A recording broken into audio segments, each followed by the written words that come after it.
Marcus Wellington had always believed that money could solve any problem. At 38, he stood at the helm of Wellington Medical Enterprises, a healthcare empire worth over $2 billion. His company owned a chain of private hospitals across the country, each one gleaming with state-of-the-art equipment and staffed by the finest medical professionals money could hire. Marcus himself was a man who commanded attention wherever he went, tall, broad-shouldered, with steel-grey eyes that seemed to calculate the worth of everything they surveyed. The Wellington name carried weight in medical circles. His grandfather had founded the company as a small clinic in downtown Chicago back in 1952. His father had expanded it into a regional hospital network. But it was Marcus who had transformed it into a national powerhouse, acquiring struggling hospitals and turning them into profitable institutions. He had a reputation for being ruthless in business but generous to those who served him well. Marcus had never married, claiming that relationships were a distraction from building his empire. He lived alone in a sprawling penthouse overlooking the city, surrounded by expensive art and designer furniture that impressed visitors but never felt like home. His social life consisted mainly of business dinners and charity galas where he networked with other wealthy individuals and politicians who could further his interests. The first time Marcus noticed Elena Rodriguez, she was working the night shift at St. Mary's General Hospital, one of his newer acquisitions. Elena was 29, with long dark hair that she kept neatly pinned back and warm brown eyes that reflected genuine compassion for her patients. She had been a registered nurse for 7 years, working her way up from a modest background in East Los Angeles. Her parents had immigrated from Mexico when she was 5, and she had worked multiple jobs to put herself through nursing school. Elena took pride in her work, often staying late to ensure her patients received the best possible care. She was known among the staff for her gentle bedside manner and her ability to calm even the most anxious patients. Her colleagues respected her dedication, and the doctors trusted her judgment completely. She lived in a small apartment near the hospital, sending most of her salary back home to help support her aging parents and younger siblings. Marcus first encountered Elena during one of his surprise visits to the hospital. He made it a practice to show up unannounced at his facilities, believing that this kept the staff on their toes and maintained high standards. That particular evening, he was touring the cardiac wing when he witnessed Elena comforting an elderly patient who was frightened about an upcoming procedure. "Mrs. Chen, I want you to know that Dr. Martinez is one of the best cardiac surgeons in the state," Elena was saying, holding the woman's hand. "I've seen him perform hundreds of these procedures, and he has never lost a patient. You're going to be just fine, and I'll be right here when you wake up tomorrow." The sincerity in Elena's voice and the way the patient's fear visibly melted away impressed Marcus. Here was someone who truly cared about the work, not just the paycheck. After the patient had been settled for the night, Marcus approached Elena in the hallway. "Nurse Rodriguez," he said, having read her name tag. "I'm Marcus Wellington. I couldn't help but notice how you handled that patient. That was excellent work." Elena was surprised to meet the hospital's owner face to face. She had seen his photo in the administrative offices but never expected to encounter him during her regular shift. "Thank you, Mr. Wellington," she replied politely. Mrs. Chen was just nervous. "It's natural before surgery. How long have you been working here?" Marcus asked, genuinely curious about this dedicated nurse. "About 8 months since the acquisition," Elena answered. "I've been nursing for 7 years total. I love working here, the facilities are wonderful, and we have everything we need to provide excellent patient care." Marcus found himself drawn to Elena's professionalism and obvious passion for her work. Over the following weeks, he began making more frequent visits to St. Mary's, often timing them to coincide with Elena's shifts. He would observe her from a distance, watching how she interacted with patients and colleagues alike. Her competence and compassion impressed him more each time he saw her in action. Eventually, Marcus began finding reasons to speak with Elena directly. He would ask about hospital operations, patient satisfaction, or equipment needs. Elena always answered his questions thoughtfully and professionally, offering insights that helped him understand the day-to-day realities of hospital life from a frontline perspective. Their conversations gradually became longer and more personal. Marcus learned about Elena's background, her family's struggles, and her dreams of one day becoming a nurse practitioner. Elena, for her part, was surprised to discover that the wealthy hospital owner was more complex than she had initially assumed. He seemed genuinely interested in improving patient care and supporting his staff. After several months of these encounters, Marcus invited Elena to dinner, ostensibly to discuss ideas for improving hospital operations. Elena was hesitant at first, knowing that dating her boss could complicate her career, but Marcus was persuasive and charming. He assured her that their conversation would be purely professional and that meeting outside the hospital would allow them to speak more freely. The dinner took place at an upscale restaurant downtown. Marcus had reserved a private dining room where they could talk without interruption. He was attentive and respectful, asking thoughtful questions about Elena's work and listening carefully to her suggestions. As the evening progressed, their conversation moved beyond hospital business to more personal topics. Elena found herself enjoying Marcus's company more than she had expected. He was intelligent, well-traveled, and surprisingly funny when he allowed his formal demeanor to relax. Marcus, meanwhile, was captivated by Elena's authenticity and the way she remained grounded despite the luxurious surroundings he had provided. By the end of the evening, both felt a connection that went beyond their professional relationship. Marcus offered to drive Elena home, and, during the quiet car ride, he confessed that he found her remarkable not just as a nurse but as a person. "Elena," he said as they sat outside her apartment building, "I hope this doesn't sound inappropriate, but I would very much like to see you again. Not for business, just because I enjoy your company." Elena felt conflicted. She was attracted to Marcus and had enjoyed their evening together, but she worried about the complications that could arise from becoming involved with someone so far above her station. "Marcus," she replied carefully, "I'm flattered, but you're my employer. This could create problems for both of us." "I understand your concerns," Marcus said. "But I believe we're both adults who can handle whatever challenges might arise. I'm not asking you to make any commitments or promises. I'm simply asking for the chance to get to know you better." Elena looked into his eyes and saw something she hadn't expected: vulnerability. This powerful man who controlled a billion-dollar empire seemed genuinely uncertain about her response, and that uncertainty made him more human and approachable. "All right," she said finally. "But we need to be discreet.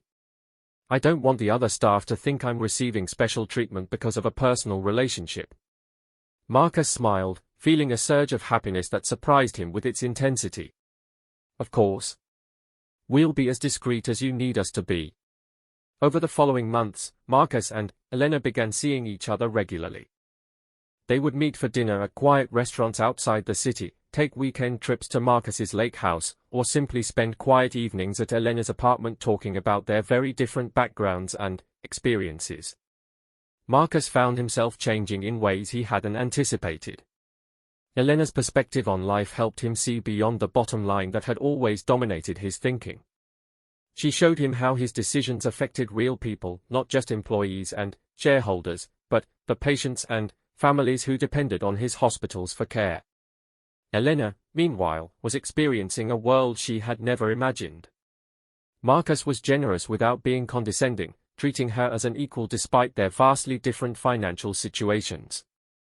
He was genuinely interested in her opinions and experiences, and he encouraged her educational goals, even offering to pay for her nurse practitioner program.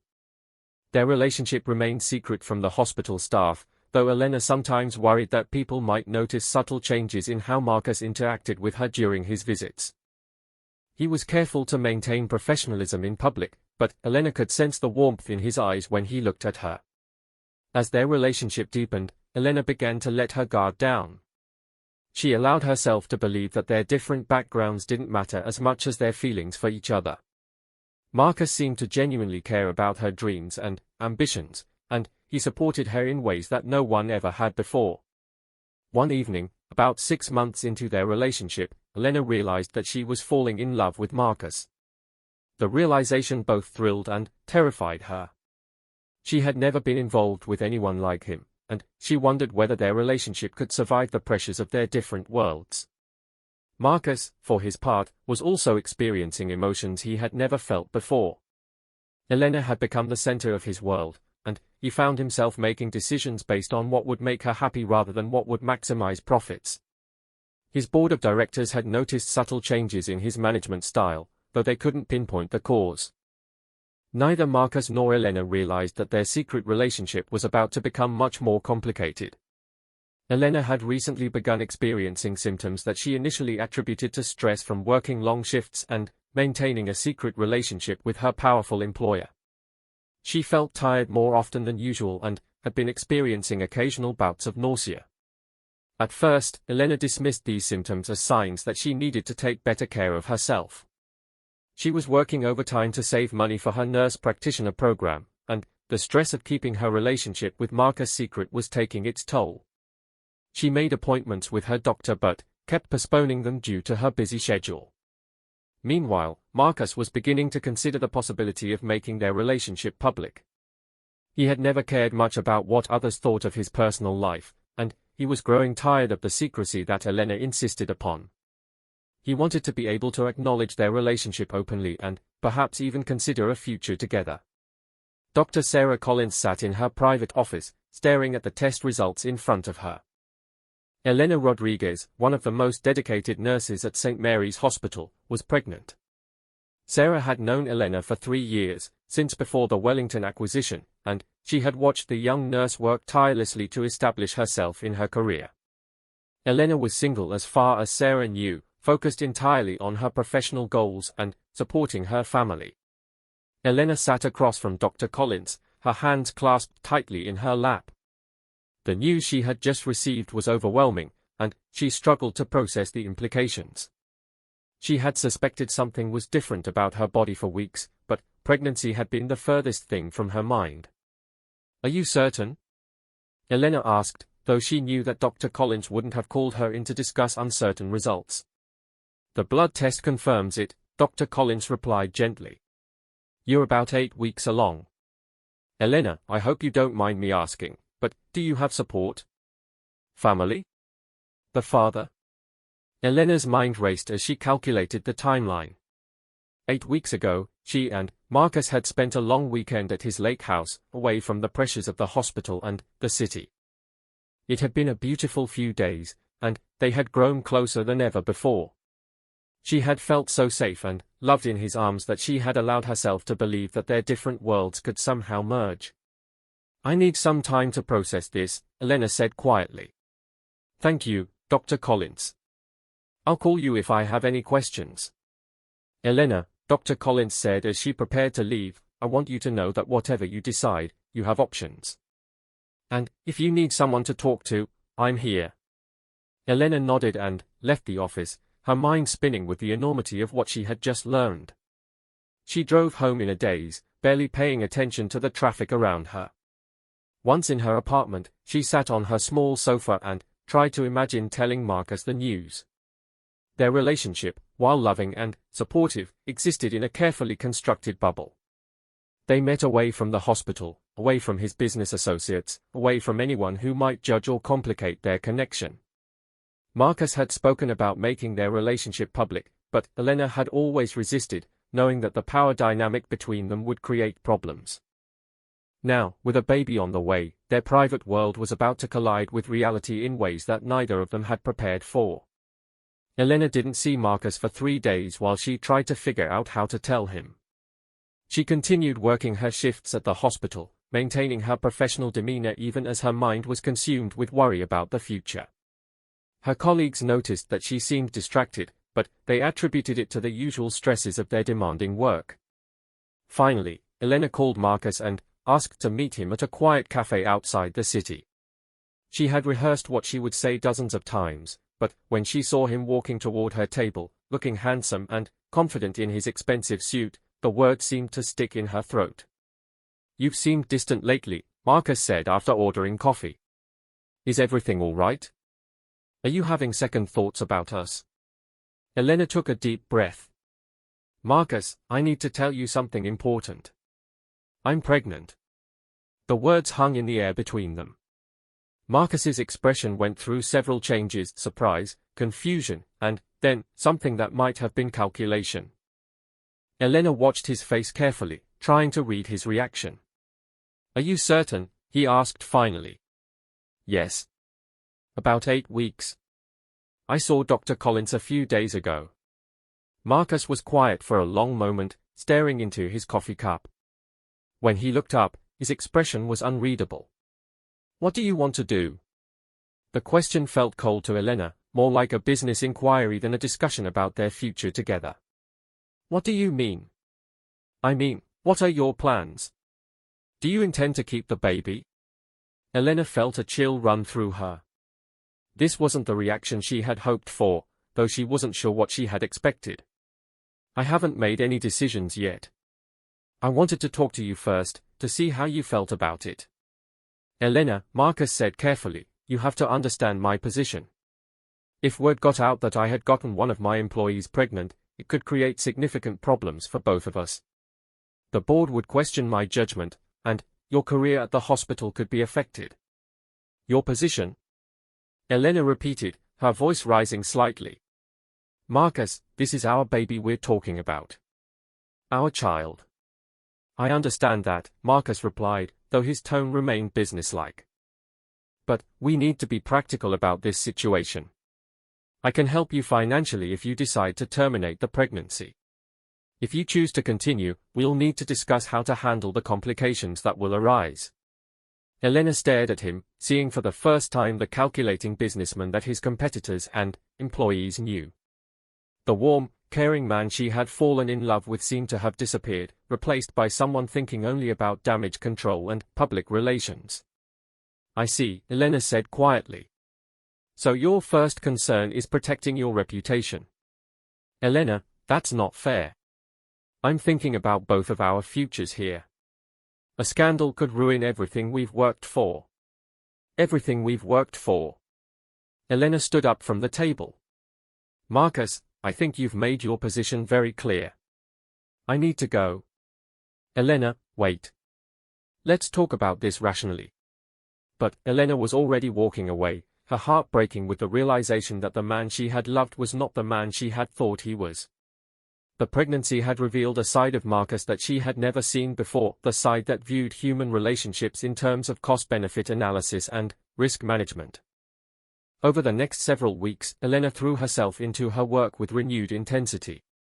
She avoided Marcus during his visits to the hospital, switching shifts when necessary to minimize their contact. She began experiencing morning sickness, which she managed to hide from her colleagues through careful scheduling and frequent breaks. Marcus, meanwhile, was struggling with his own emotions. His initial reaction to Elena's news had been driven by panic and years of conditioning to protect his business interests above all else. But, as the days passed, he found himself missing Elena terribly and regretting the way he had handled their conversation. He tried calling and texting her, but Elena didn't respond. He considered approaching her at the hospital but respected her obvious desire for distance. Marcus began to realize that his fear of scandal had caused him to react in exactly the wrong way, possibly losing the best thing that had ever happened to him. 3 months into her pregnancy, Elena had made her decision. She would keep the baby and raise it on her own. She had saved enough money to take maternity leave and had been accepted into an online nurse practitioner program that would allow her to advance her career while caring for her child. Elena's decision was strengthened by her growing awareness that she was not Marcus's only secret relationship within his hospital network. Whispered conversations among the nursing staff at different Wellington facilities had revealed a pattern that made Elena sick to her stomach. Sarah Kim, a nurse at Wellington General downtown, had recently given birth to a baby boy with distinctive grey eyes. Sarah had been mysteriously absent from work for several months, and, when she returned, she was notably reluctant to discuss the father of her child. But several nurses who had worked overtime shifts remembered seeing Marcus Wellington making frequent visits to Sarah's unit during the months before her pregnancy became obvious. Meanwhile, at Wellington Memorial across town, Jessica Martinez had been dealing with her own pregnancy complications. Jessica was a surgical nurse with 5 years of experience, known for her precision and calm demeanor in the operating room. She had recently filed for extended family leave, citing personal circumstances that she refused to discuss with her supervisors. The more Elena learned about these situations, the clearer it became that Marcus had a pattern of becoming involved with nurses in his employ. Each relationship had been conducted in secret, and each woman had been left to handle the consequences alone when pregnancy resulted. Elena felt a mixture of anger and heartbreak as she realized that she had not been special to Marcus in the way she had believed. She had been one of several women who had caught his attention, enjoyed his charm and generosity for a time, and then been discarded when the relationship became inconvenient. The realization that she was part of a pattern rather than a unique love story was devastating. Elena had genuinely believed that Marcus cared for her as a person, not just as an attractive employee who had caught his eye. She had trusted him with her heart and her body, only to discover that she was replaceable. As Elena's pregnancy progressed, she began connecting with other nurses in the Wellington network who had experienced similar situations. Sarah Kim was the first to reach out, having heard through the hospital grapevine that Elena was dealing with a difficult personal situation. They met for coffee one afternoon, away from any of the Wellington facilities. Sarah was 31, with short black hair and intelligent dark eyes that held a wariness that Elena recognized. Sarah's 6-month-old son, David, slept peacefully in his car seat beside their table. "I heard you might be going through something similar to what I went through," Sarah said carefully. "I wanted you to know that you're not alone in this."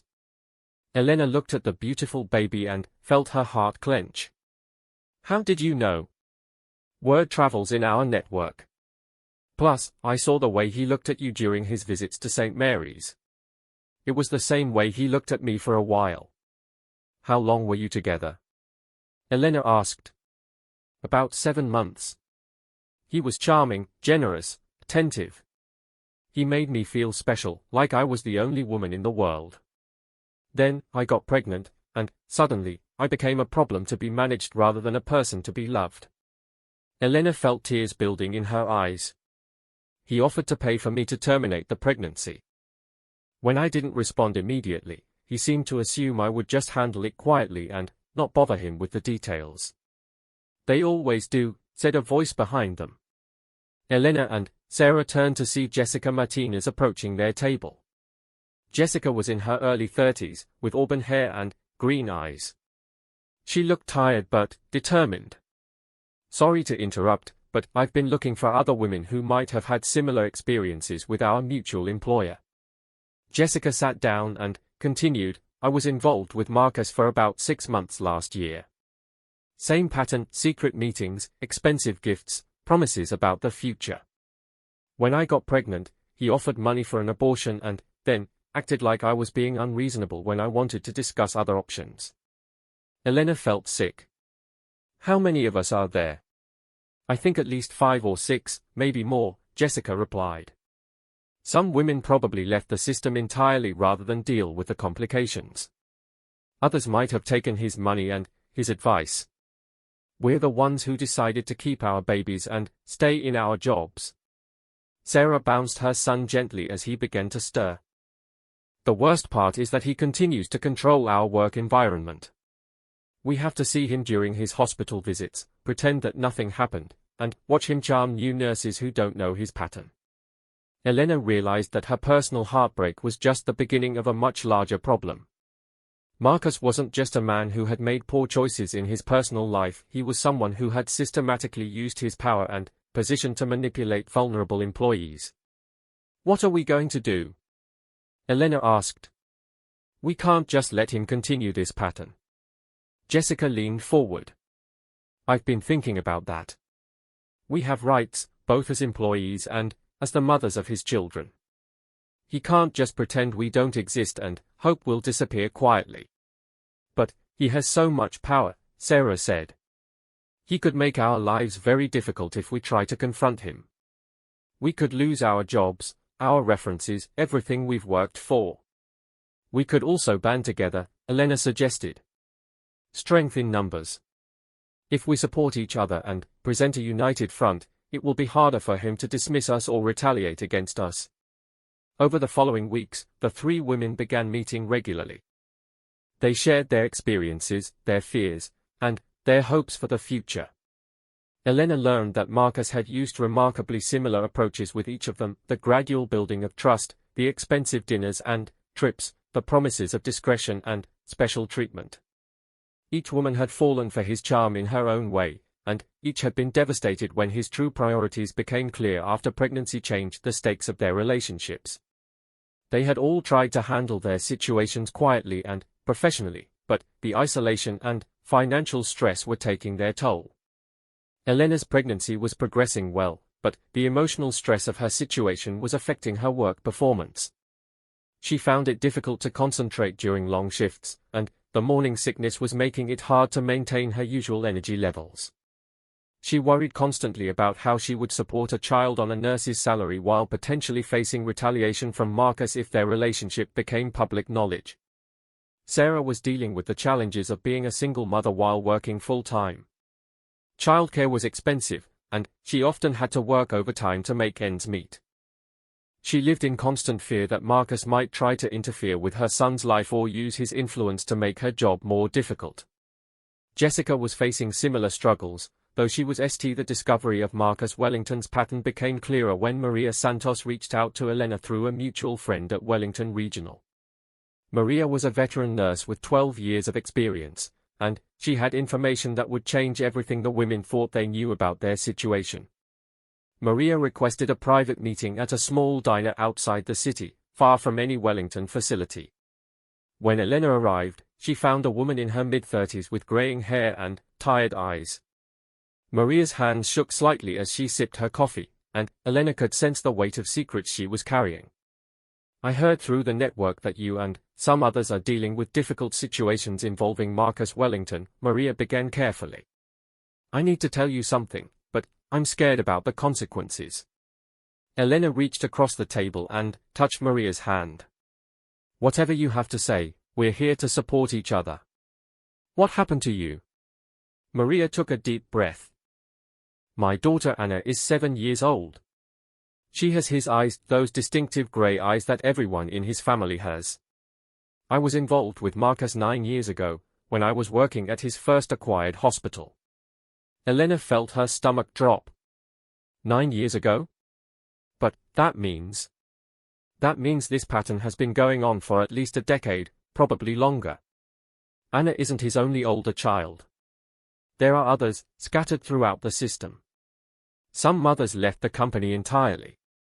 Others, like me, stayed and tried to blend in, hoping he would eventually do the right thing. Maria continued, "I've kept quiet all these years because I was afraid of losing my job and my health insurance. Anna has asthma, and she needs regular medical care. I couldn't risk being blacklisted from the healthcare industry." "Has he provided any support for Anna?"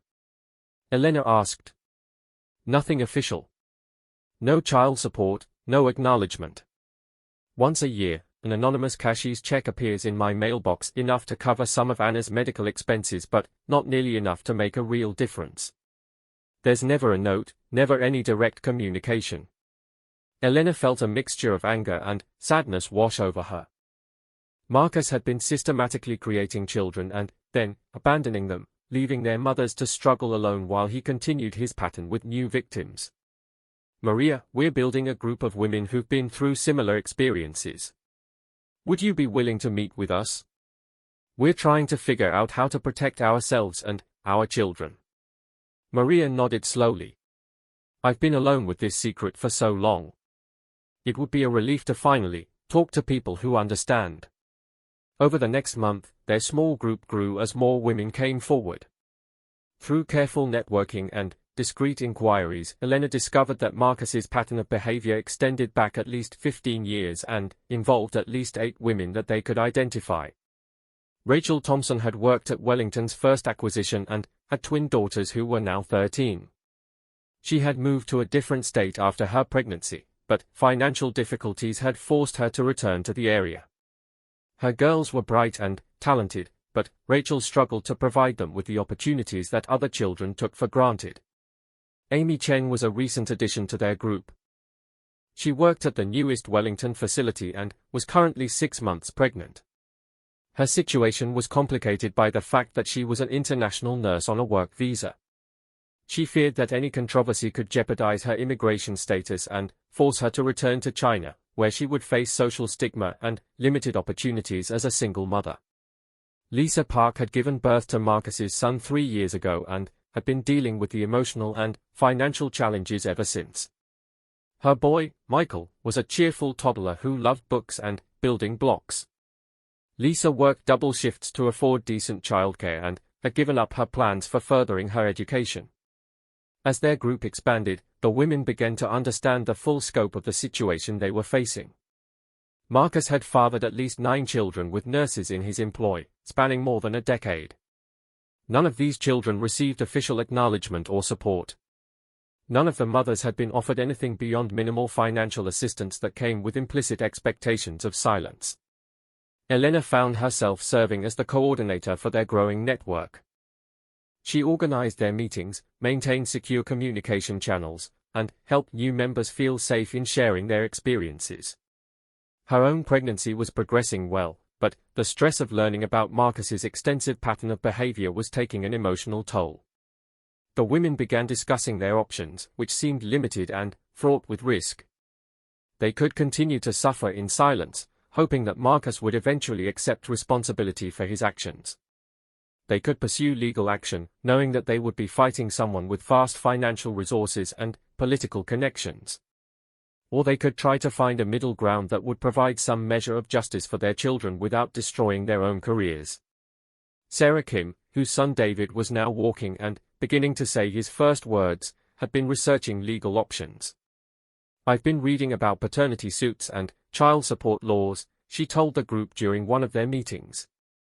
"The legal system is set up to protect children's rights to support from both parents, regardless of the circumstances of their conception." Jessica Martinez, now visibly pregnant and dealing with the physical challenges of her demanding job, raised concerns about retaliation. "But what happens to our careers? He could make it impossible for us to work in healthcare anywhere in the region. He has connections with medical boards, licensing agencies, other hospital systems." Amy Chen voiced the fears that many of them shared. "For those of us on work visas or with other vulnerabilities, the risks are even higher. I could lose my legal status in this country if there's any suggestion of impropriety." Elena had been thinking about their situation from multiple angles. What if we approached this strategically? Instead of individual lawsuits that he could fight one by one, what if we presented a unified front? Multiple paternity suits filed simultaneously would be much harder for him to dismiss or cover up. Rachel Thompson, whose teenage daughters were beginning to ask more pointed questions about their father, supported a coordinated approach. "My girls deserve to know the truth about their parentage. They deserve the same opportunities that his legitimate heirs would have. We've protected his reputation long enough." The group began meeting with increasing frequency as they developed their strategy.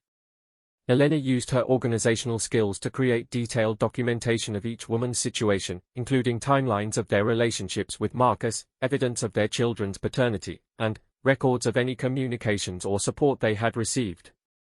Maria Santos, despite her fears about going public after years of silence, became an important voice in their planning.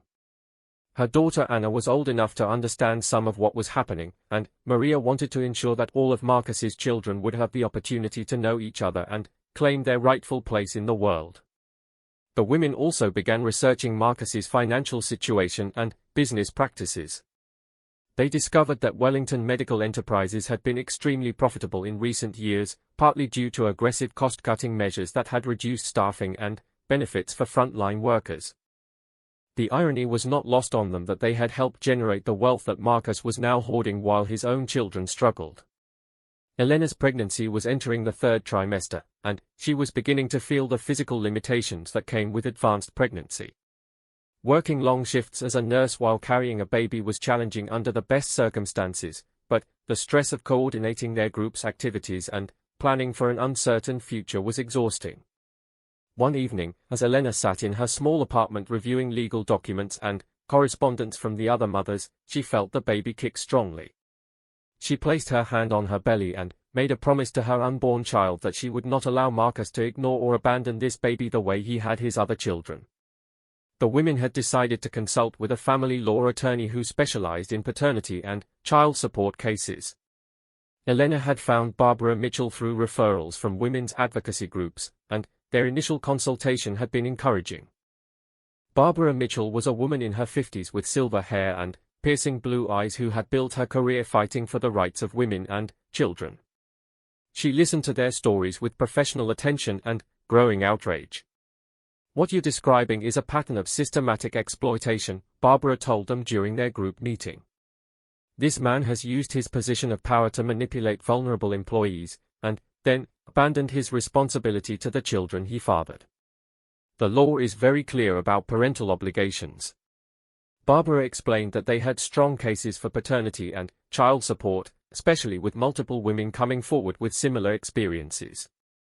She also discussed the possibility of pursuing workplace harassment claims, since Marcus had used his position as their employer to initiate and maintain these relationships.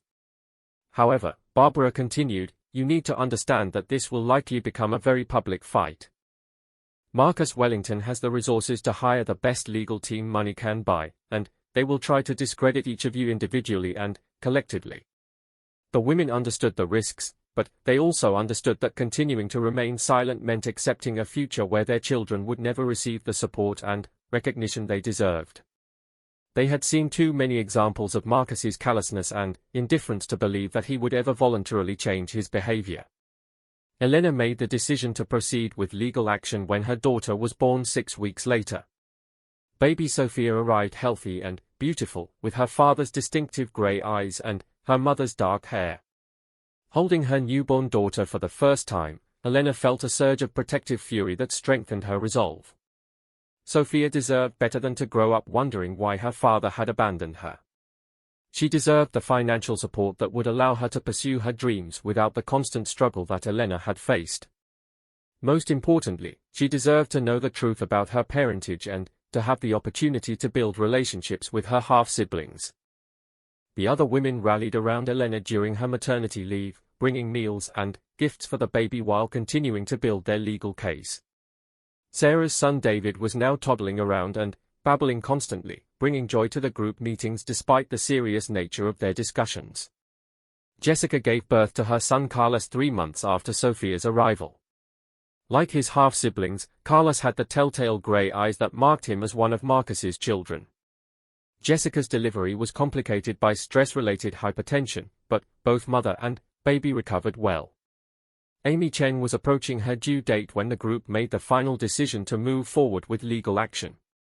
Her immigration status had been a constant source of anxiety, but Barbara Mitchell had assured her that pursuing legitimate legal claims would not jeopardize her visa status. The women spent weeks preparing for what they knew would be a difficult and public battle. They gathered all available evidence of their relationships with Marcus, documented their children's medical needs and expenses, and prepared themselves emotionally for the scrutiny and potential retaliation they would face. Elena had returned to work after her maternity leave, bringing Sophia to a daycare center near the hospital. Seeing Marcus during his visits to St. Mary's was difficult, but she maintained her professional composure while secretly documenting any interactions that might be relevant to their case. Marcus seemed unaware that the women had organized or that legal action was imminent. He continued his regular hospital visits and maintained his public persona as a successful businessman and philanthropist. Elena wondered whether he had started new relationships with other nurses or whether the growing rumors about his behavior had made him more cautious. The group had grown to include 10 women and 11 children. The news broke on a Tuesday morning when local investigative reporter Jennifer Walsh published her exposé about Marcus Wellington's pattern of fathering children with his employees. The article, titled "Hospital Empire Built on Broken Promises," detailed the stories of 10 women and 11 children who had been abandoned by one of the region's most powerful healthcare executives. Jennifer had been working on the story for months, ever since Elena's group had approached her through Barbara Mitchell. The reporter had meticulously verified each woman's account, obtained DNA evidence where possible, and documented the systematic nature of Marcus's behavior across multiple hospitals and many years. The article sent shockwaves through the medical community and beyond. Wellington Medical Enterprises' stock price plummeted 20% in the first hour of trading. The hospital board called an emergency meeting. Medical ethics committees across the country began discussing the implications of the case. Marcus learned about the article when his assistant burst into his office at 7 in the morning, tablet in hand and face pale with shock. He read the piece twice, his jaw tightening with each paragraph that detailed his relationships and the children he had never acknowledged. His first call was to his lawyer, Jonathan Reed, a formidable litigator who had helped Marcus navigate numerous business challenges over the years. Jonathan's response was blunt: "Marcus, this is a disaster. We need damage control, and we need it now. These women have documentation, witnesses, and DNA evidence. Denial isn't going to work." The Wellington Medical Enterprises Board of Directors convened an emergency session that afternoon. The 12 members included prominent physicians, business leaders, and healthcare advocates who had supported Marcus's expansion of the hospital network. Now they faced the uncomfortable reality that their CEO's personal conduct had created a massive liability for the organization. Board chairwoman Dr. Patricia Hoffman, a respected pediatrician with 30 years of experience, opened the meeting with stark words: "We are facing a crisis that threatens everything we've built. Marcus's actions have not only harmed these women and children, but they've also compromised the integrity of our entire organization." Marcus attempted to control the narrative during his presentation to the board. He acknowledged that he had made personal mistakes, but denied any wrongdoing in his professional capacity.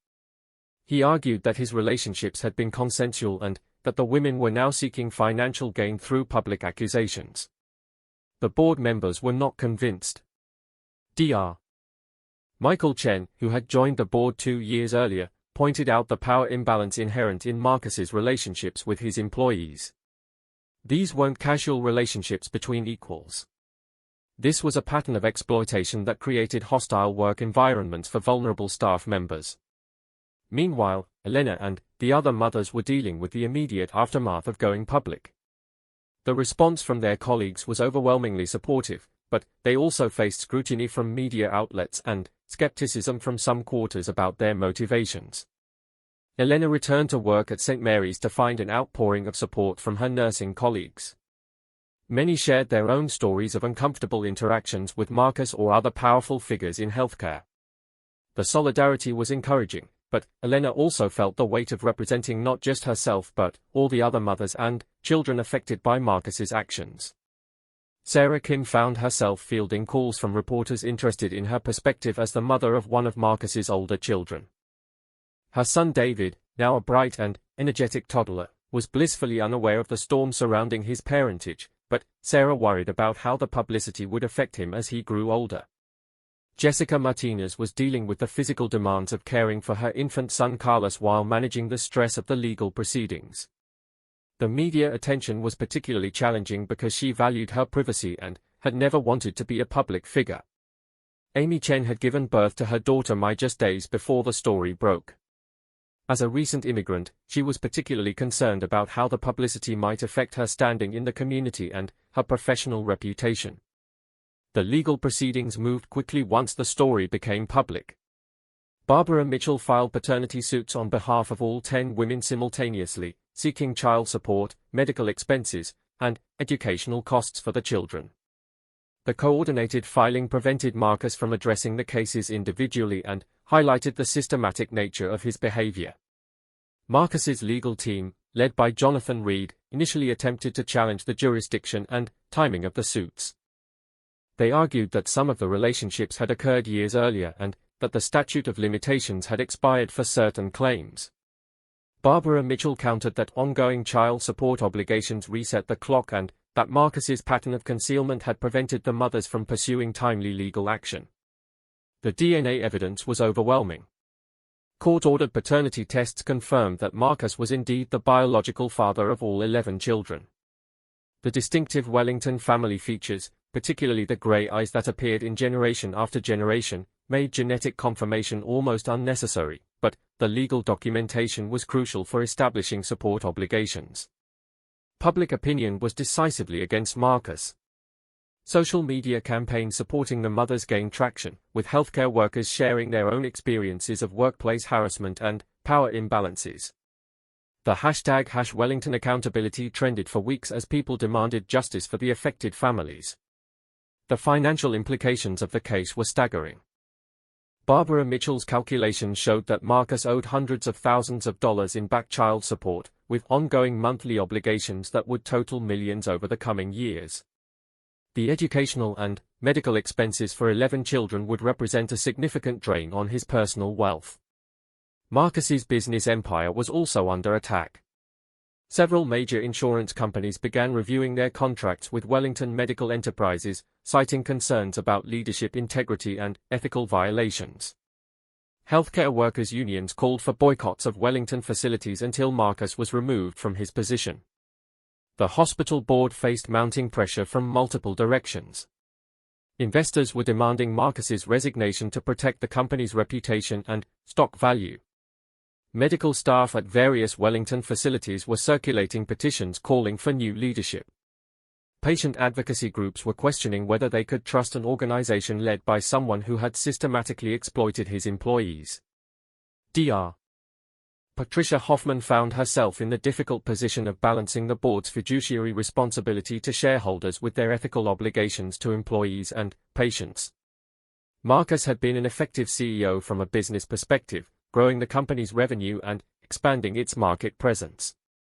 However, his personal conduct had created liabilities that threatened to destroy everything he had built. 3 weeks after the story broke, Marcus was summoned to another emergency board meeting. This time, the atmosphere was funeral. Dr. Hoffman presented him with an ultimatum: resign immediately with a negotiated severance package, or face a vote of no confidence that would result in his termination for cause. Marcus fought the decision, arguing that his personal life should not affect his professional responsibilities. He pointed to the company's strong financial performance and his successful track record of improving healthcare delivery in their market. However, the board members had already made their decision. The vote was unanimous. Marcus Wellington was terminated as CEO of Wellington Medical Enterprises, effective immediately. The company's general counsel would serve as interim CEO while the board searched for a permanent replacement. Elena learned about Marcus's termination while feeding Sophia her evening bottle. The news brought mixed emotions: satisfaction that there had been consequences for his actions, but also uncertainty about how this development would affect their legal case and their children's futures.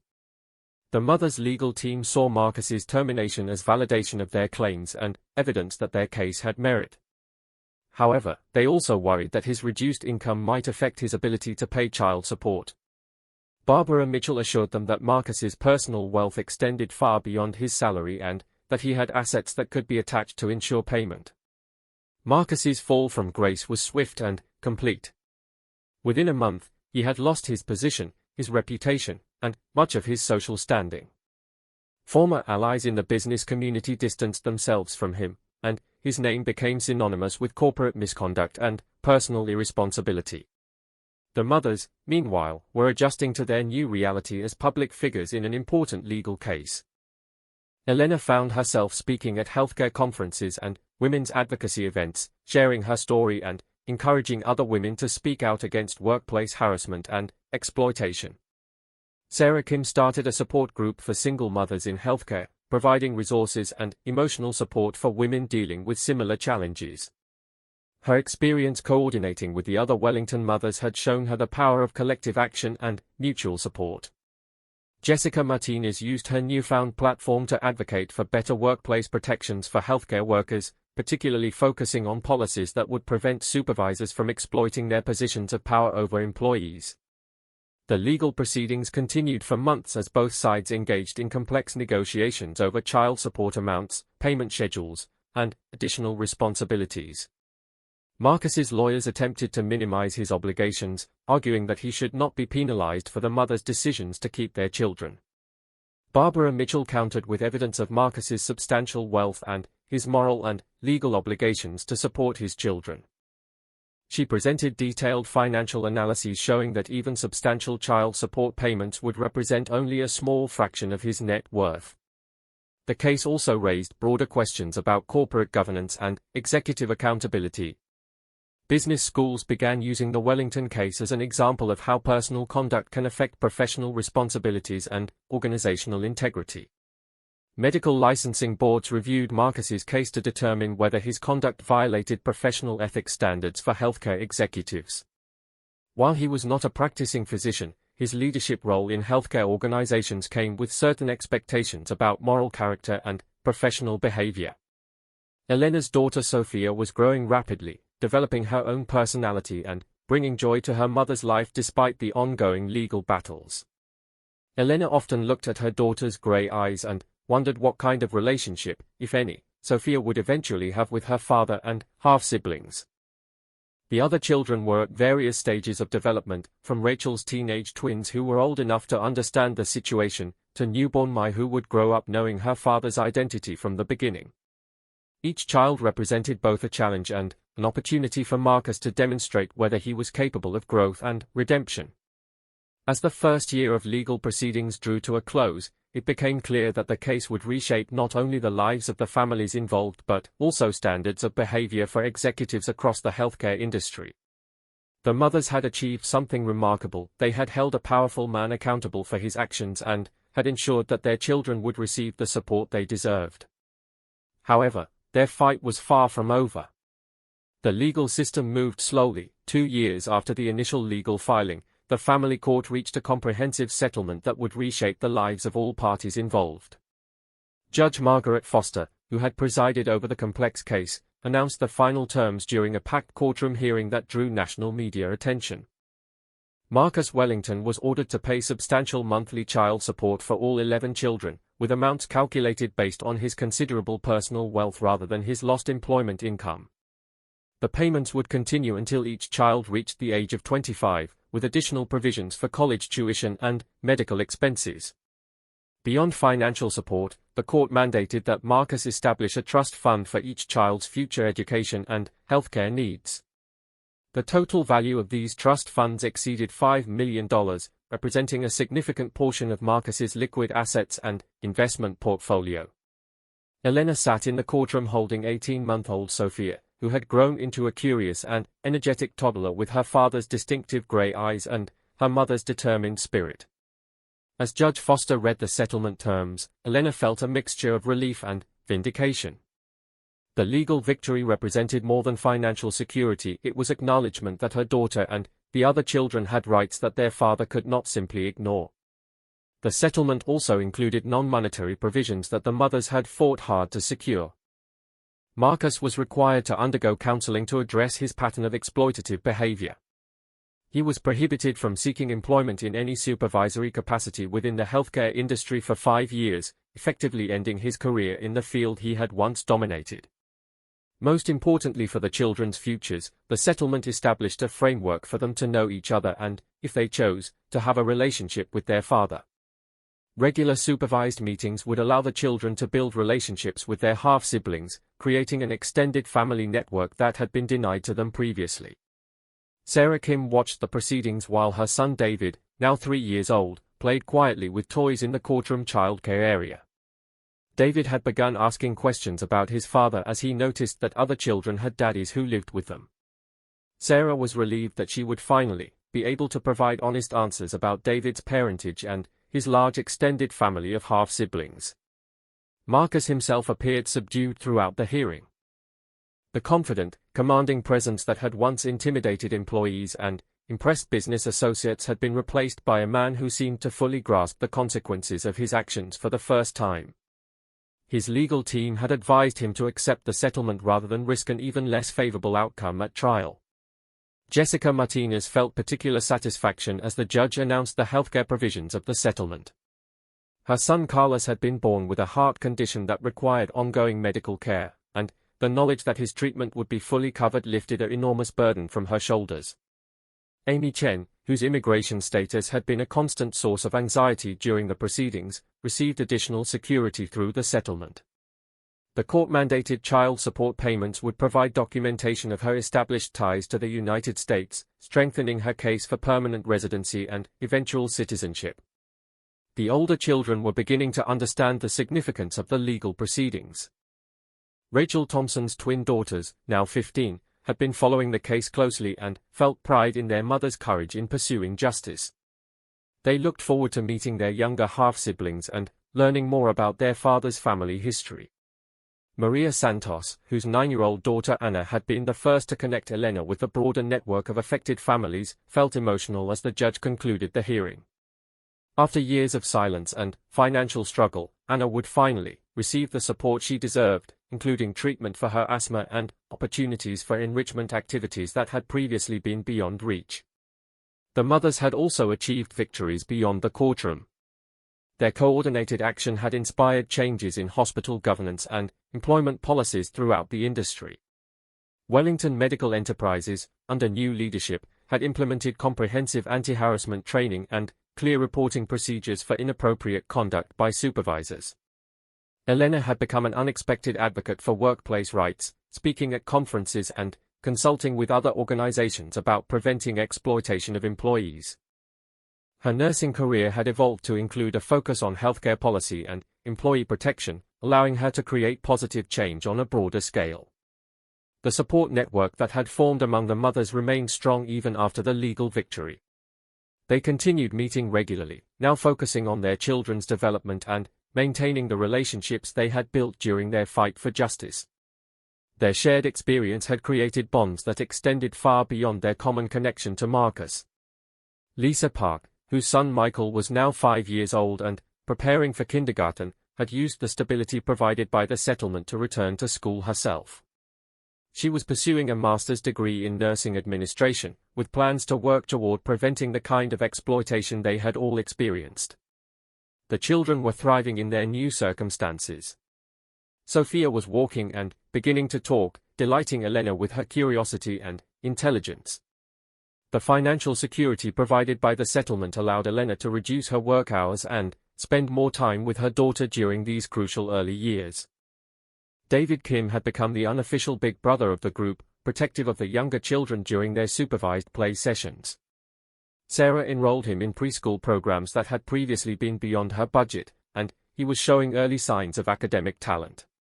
Carlos Martinez was receiving excellent medical care for his heart condition, with specialists optimistic about his long-term prognosis.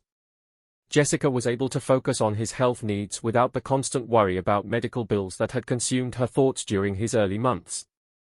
The trust funds established for each child represented more than financial assets, they were symbols of acknowledged parentage and promised futures. Each child would have the opportunity to pursue higher education, start businesses, or follow dreams that might otherwise have been constrained by financial limitations. Marcus's court-mandated counseling sessions were revealing the psychological patterns that had driven his exploitative behavior. Dr. Rebecca Walsh, the therapist assigned to his case, was working with him to understand how his privilege and power had allowed him to justify actions that had caused tremendous harm to others. The counseling process was difficult for Marcus, forcing him to confront aspects of his personality and behavior that he had previously rationalized or ignored. He was beginning to understand that his actions had not been isolated mistakes but part of a systematic pattern of manipulation and abandonment. For the first time in his life, Marcus was also experiencing genuine financial pressure. The child support obligations, legal fees, and trust fund requirements had significantly reduced his wealth, forcing him to sell properties and liquidate investments. The lifestyle he had taken for granted was no longer sustainable.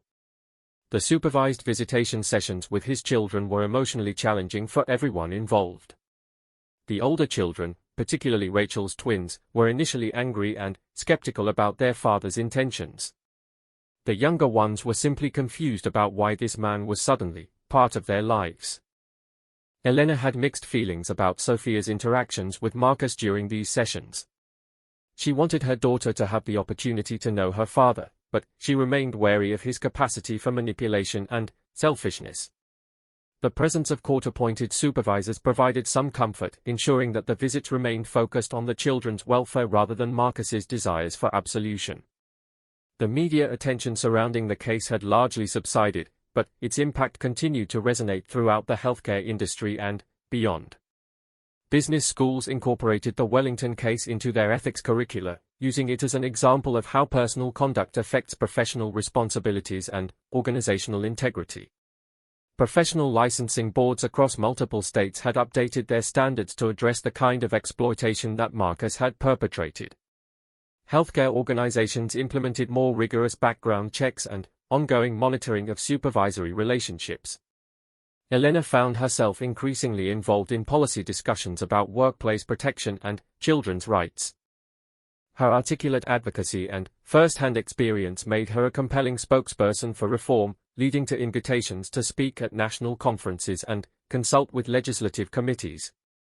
The mothers had also established a scholarship fund for children of healthcare workers, providing educational opportunities for young people whose parents faced the kind of financial challenges they had all experienced. The fund was supported by donations from healthcare professionals nationwide who had been inspired by their story. As the children grew older, they began developing relationships with each other independent of the adult dynamics that had brought their families together. The older children became protective of the younger ones, creating a genuine extended family network that transcended the difficult circumstances of their origins. Sophia's second birthday was celebrated with a large gathering that included all of her half-siblings and their mothers. Elena watched her daughter playing with her brothers and sisters and felt grateful for the community that had emerged from their shared struggle. Marcus attended the birthday party as part of his scheduled visitation, bringing expensive gifts that seemed calculated to impress rather than delight. Elena observed his interactions carefully, noting that he still seemed more focused on managing his image than genuinely connecting with his children. The long-term implications of their legal victory were still unfolding. Elena knew that raising Sophia to understand her complex family situation would require ongoing care and wisdom.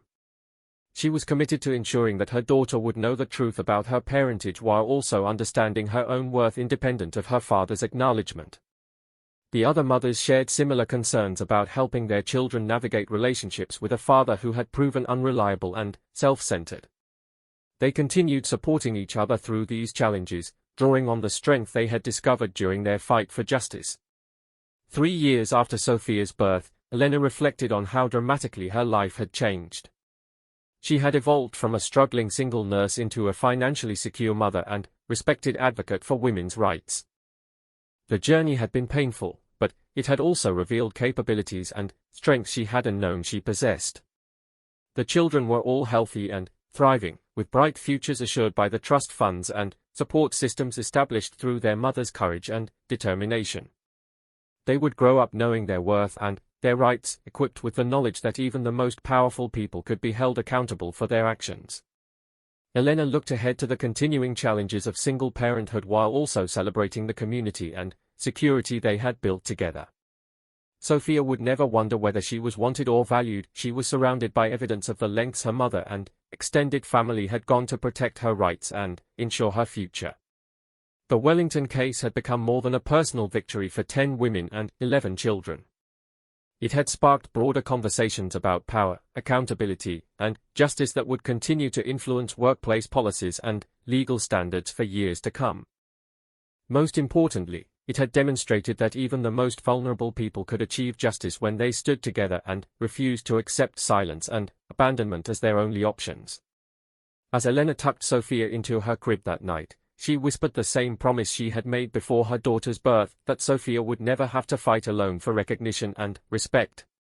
The legal victory had ensured that promise would be kept, creating a foundation for Sophia's future that was built on justice, truth, and the unshakable love of a mother who had refused to be silenced. And Marcus continued to resist full responsibility for his actions. The mothers knew that achieving lasting justice would require sustained effort and continued solidarity among their group. Elena looked ahead to the challenges that remained while also celebrating the progress they had made.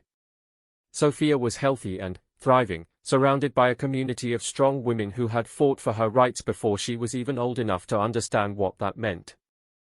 Whatever the future held, Elena was confident that her daughter would grow up knowing her worth and her rights, equipped with the knowledge that even the most powerful people could be held accountable for their actions, with Amy's baby expected to arrive soon.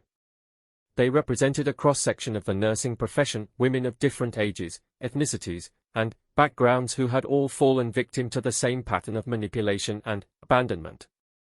As they prepared to file their coordinated legal action, Elena reflected on how much her life had changed since she first met Marcus 2 years earlier. She had evolved from a dedicated but financially struggling nurse into a mother and an advocate for women's rights. The transformation had been painful, but it had also revealed strength and resilience she hadn't known she possessed. The baby Sophia slept peacefully in her crib as Elena reviewed the final legal documents that would soon be filed in family court. Tomorrow would begin a new chapter in their fight for justice, not just for themselves but for all the children who deserved better from their father. The battle would be difficult, but Elena was no longer fighting alone. Ill in the early stages of her pregnancy, she was experiencing severe morning sickness that made it difficult to maintain her demanding schedule in the surgical unit. She worried about taking time off for doctor appointments, knowing that her supervisors might question her absences. All three women felt trapped in a situation where their employer held enormous power over their professional and personal lives. They needed their jobs to support themselves and their children, but continuing to work for Marcus meant accepting a level of ongoing humiliation and vulnerability that was becoming unbearable. As they continued to meet and share their experiences, Elena, Sarah, and Jessica began to realize that they might not be alone in their struggles. The Wellington Hospital network employed hundreds of nurses, and Marcus had been in charge for over a decade. The possibility that there were other women dealing with similar situations seemed increasingly likely. They decided to begin reaching out discreetly to other nurses in the network, looking for women who might have had experiences with Marcus or who might know of others who had. The process was delicate. They couldn't risk exposing themselves to retaliation, but they needed to understand the full scope of the problem they were facing. Elena found herself becoming the informal leader of their small group. Her natural compassion and organizational skills made her effective at reaching out to other nurses and creating a safe space for women to share their experiences. She also had the most recent relationship with Marcus, which gave her insights into his current mindset and methods. As winter approached, the three women continued to support each other while secretly gathering information about Marcus's pattern of behavior. They were building toward something, though none of them was quite sure what form their resistance would take. They only knew that they couldn't continue to suffer in silence while Marcus maintained his powerful position without any accountability for his actions.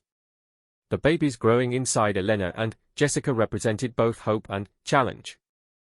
They were wanted children who would be loved and cared for, but they were also evidence of a systematic abuse of power that their mothers were only beginning to understand. The fight for their children's rights was about to begin, though the women didn't yet realize how complex and difficult that fight would become. For unknown to both of them, their lives were about to take a dramatic turn that would test everything they thought they knew about each other and themselves. The comfortable routine they had established was about to be shattered by news that would force them to confront the reality of their situation and the vast differences in their backgrounds and expectations. Elena continued to push herself at work, maintaining her reputation as one of the most dedicated nurses at St. Mary's. Her colleagues appreciated her commitment, and the patients loved her caring approach. But the symptoms she had been experiencing were becoming harder to ignore, and she finally made an appointment with her family doctor for the following week. Marcus, meanwhile, was planning a surprise for Elena. He had been considering proposing to her, despite never having seriously contemplated marriage before. Elena had changed his perspective on life in ways he was still discovering, and he wanted to build a future with her. He had even purchased a ring, though he hadn't yet decided on the right moment to present it. The hospital continued to operate smoothly under Marcus's leadership, and the staff remained unaware of the relationship developing between their boss and their colleague. Elena had become expert at maintaining professional distance during work hours, and Marcus respected her wishes for discretion. But secrets have a way of revealing themselves, especially when they involve people whose lives are as intertwined as those who work together every day. The relationship that had brought both Marcus and Elena such happiness was about to face challenges that neither had anticipated, and the consequences would extend far beyond their own lives.